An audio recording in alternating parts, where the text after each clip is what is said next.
ኦሪት ዘፍጥረት ምዕራፍ 10 የኖኅ ልጆች የሴም የካም የያፌት ትውልድ ይህ ነው።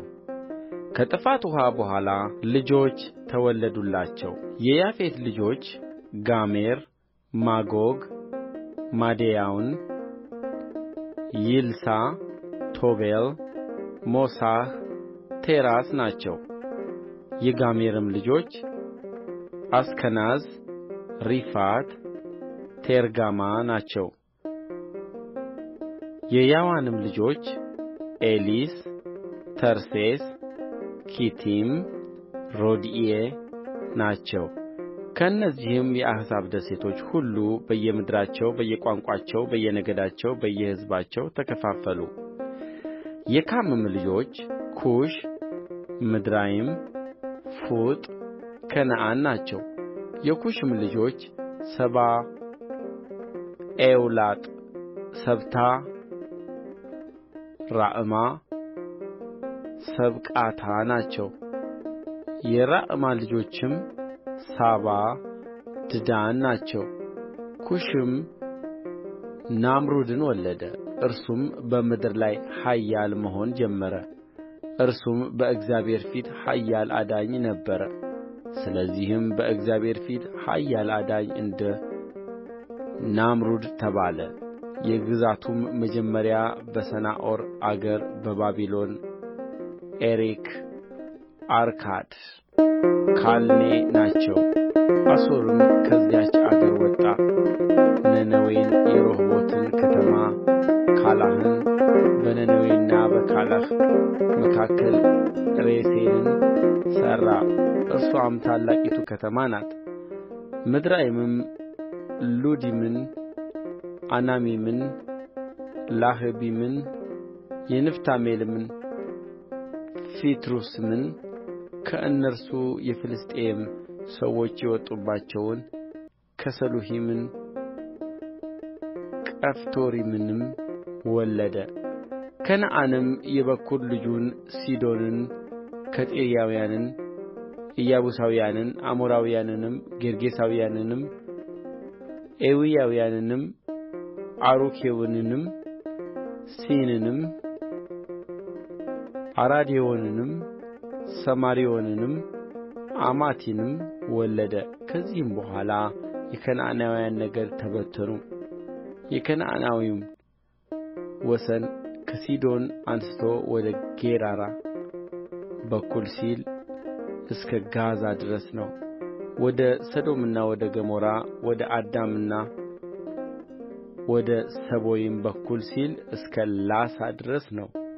የካም ልጆች በየነገዳቸውና በየቋንቋቸው የምድራቸውና በየሕዝባቸው እነዚህ ናቸው።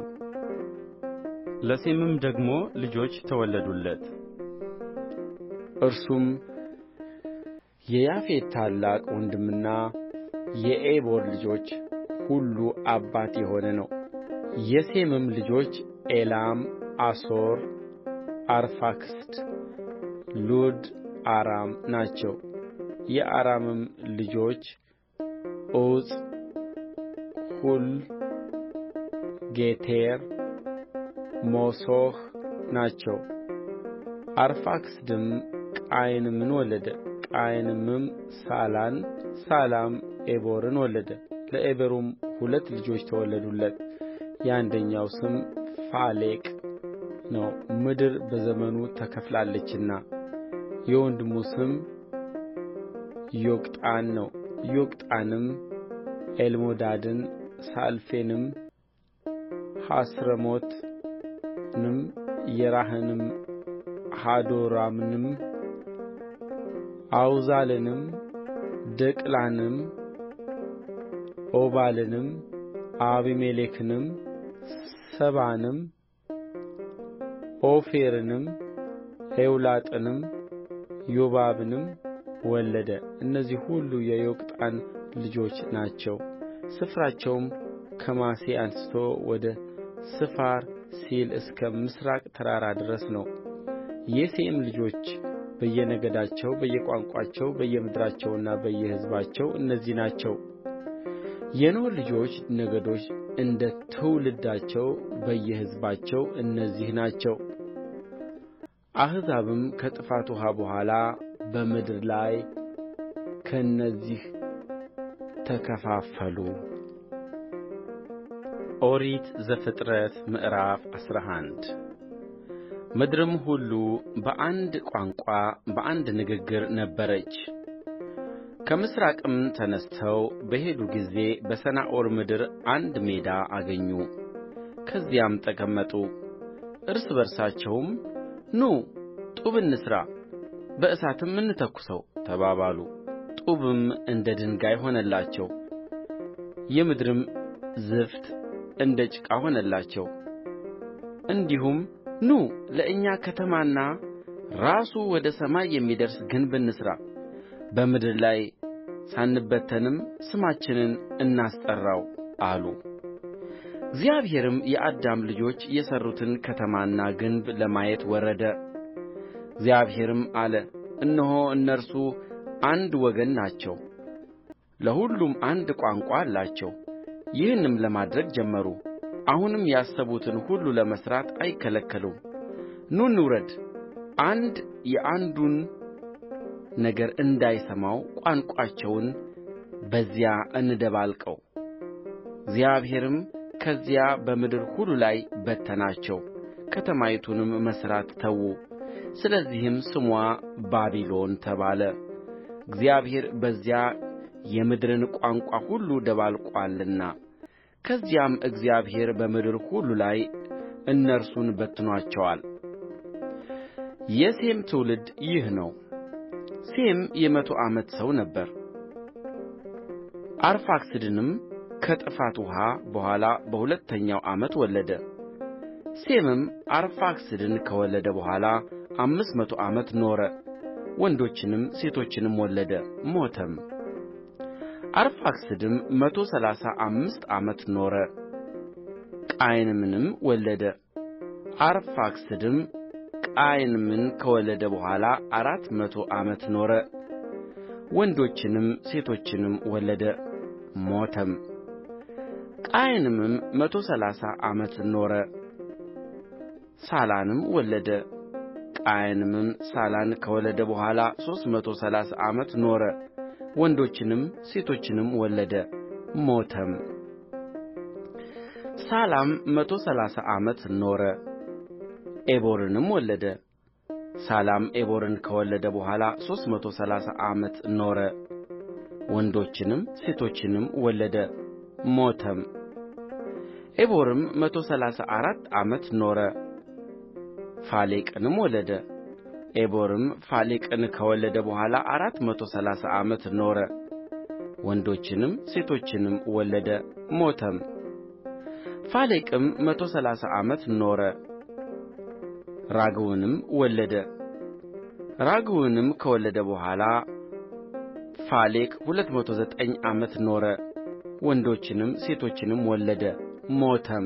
ራግውም 132 ዓመት ኖረ፣ ሴሮሕን ወለደ። ራግውም ሴሮሕን ከወለደ በኋላ 207 ዓመት ኖረ፣ ወንዶችንም ሴቶችንም ወለደ፣ ሞተም። ሴሮሕም 130 ዓመት ኖረ፣ ናኮርንም ወለደ። ናኮርንም ከወለደ በኋላ ሴሮሕ 200 ዓመት ኖረ፣ ወንዶችንም ሴቶችንም ወለደ፣ ሞተም።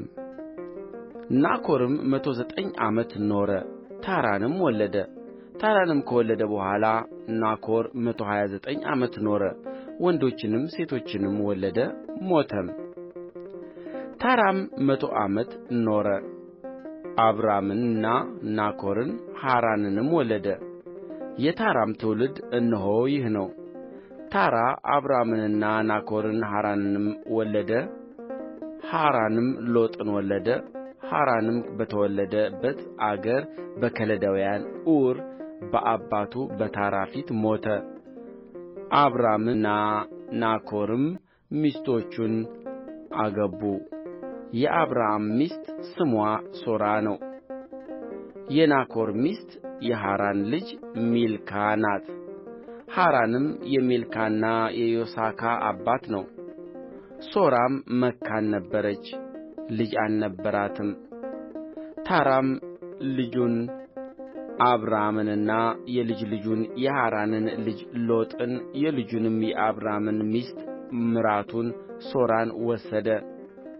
ከእርሱም ጋር ወደ ከነዓን ምድር ይሄዱ ዘንድ ከከለዳውያን ዑር ወጡ፣ ወደ ካራንም መጡ፣ ከዚያም ተቀመጡ። የታራም ዕድሜ 205 ዓመት ሆነ። ታራም በካራን ሞተ። ኦሪት ዘፍጥረት ምዕራፍ 12 እግዚአብሔርም አብርሃምን አለው፣ ከአገርህ ከዘመዶችህም ከአባትህም ቤት ተለይተህ እኔ ወደማሳይህ ምድር ውጣ። ታላቅ ሕዝብም አደርግሃለሁ፣ እባርክሃለሁ፣ ስምህንም አከብረዋለሁ፣ ለበረከትም ሁን። የሚባርኩህንም እባርካለሁ፣ የሚረግሙህንም እረግማለሁ። የምድር ነገዶችም ሁሉ በአንተ ይባረካሉ። አብራምም እግዚአብሔር እንደ ነገረው ሄደ፣ ሎጥም ከእርሱ ጋር ሄደ። አብራምም ከካራን በወጣ ጊዜ የ75 ዓመት ሰው ነበረ። አብራምም ሚስቱን ሣራንና የወንድሙን ልጅ ሎጥን ያገኙትን ከብት ሁሉና በካራን ያገኙአቸውን ሰዎች ይዞ ወደ ከነዓን ምድር ለመሄድ ወጣ። ወደ ከነዓንም ምድር ገቡ። አብራምም እስከ ሴኬም ስፍራ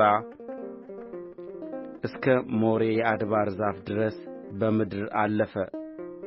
የከነዓን ሰዎች በዚያን ጊዜ በምድሩ ነበሩ።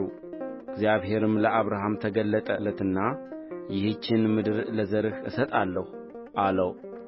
እርሱም ለተገለጠለት ለእግዚአብሔር በዚያ ስፍራ መሠዊያን ሠራ። ከዚያም በቤቴል ምሥራቅ ወዳለው ተራራ ወጣ። በዚያም ቤቴልን ወደ ምዕራብ፣ ጋይን ወደ ምሥራቅ አድርጎ ድንኳኑን ተከለ። በዚያም ለእግዚአብሔር መሠዊያን ሠራ፣ የእግዚአብሔርንም ስም ጠራ። አብራምም ከዚያ ተነሣ፣ እየተጓዘም ወደ አዜብ ሄደ። በምድርም ራብ ሆነ። አብራምም በዚያ በእንግድነት ይቀመጥ ዘንድ ወደ ግብፅ ወረደ፣ በምድር ራብ ጸንቶ ነበርና። ወደ ግብፅም ለመግባት በቀረበ ጊዜ ሚስቱን ሣራን እንዲህ አላት፣ አንቺ መልከ መልካም ሴት እንደሆንሽ እነሆ እኔ አውቃለሁ። የግብፅ ሰዎች ያዩሽ እንደሆነ ሚስቱ ናት ይላሉ፣ እኔንም ይገድሉኛል፣ አንቺንም በሕይወት ይተዉሻል። እንግዲህ በአንቺ ምክንያት መልካም ይሆንልኝ ዘንድ ስለ አንቺም ነፍሴ ትድን ዘንድ እኅቱ ነኝ በይ። አብራምም ወደ ግብፅ በገባ ጊዜ የግብፅ ሰዎች ሴቲቱን እጅግ ውብ እንደሆነች አዩ። የፈርዖንም አለቆች አዩአት፣ በፈርዖንም ፊት አመሰገኑአት። ሴቲቱንም ወደ ፈርዖን ቤት ወሰዱአት። ለአብርሃምም ስለ እርስዋ መልካም አደረገለት። ለእርሱ በጎችም፣ በሬዎችም፣ አህዮችም፣ ወንዶችና ሴቶች ባሪያዎችም ግመሎችም ነበሩት። እግዚአብሔርም በአብራም ሚስት በሦራ ምክንያት ፈርዖንን የቤቱን ሰዎች በታላቅ መቅሠፍት መታ። ፈርዖንም አብራምን ጠርቶ አለው፣ ይህ ያደረግህብኝ ምንድር ነው? እርስዋ ሚስትህ እንደ ሆነች ለምን አልገለጥህልኝም? ለምንስ እኅቴ ናት አልህ? እኔ ሚስት ላደርጋት ወስጄአት ነበር። አሁንም ሚስትህ እነኋት፣ ይዘሃት ሂድ። ፈርዖንም ሰዎቹን ስለ እርሱ አዘዘ። እርሱንም ሚስቱንም ከብቱንም ሁሉ ሸኙአቸው።